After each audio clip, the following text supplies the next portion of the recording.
Welcome to Chillin' 101. We hope this video helps. You start by opening Chrome and making sure it's updated. Updates fix privacy bugs and extension conflicts.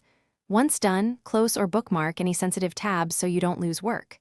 Now look at the top right. The three vertical dots are the menu. Click them. This is the gateway to the window options. Make sure you have no full-screen apps blocking the menu. If you use keyboard shortcuts, pause and follow the next step for a faster path. Now create the Incognito session. Click New Incognito window from the menu so Chrome opens a separate profile that doesn't save history. Alternatively, use Ctrl+Shift+N on Windows or Linux, or +Shift+N on a Mac for a one-step launch. The new window has a darker theme and an incognito icon.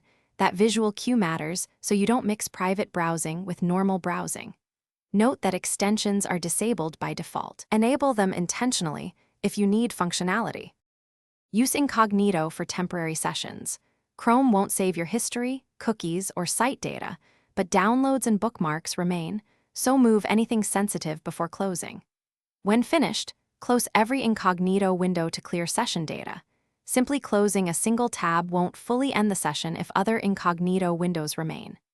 If pages still appear saved, make sure Chrome isn't synced to a managed account or that an extension isn't re-enabling data. Disabling problematic extensions. Thanks for watching. Consider subscribing if we helped you.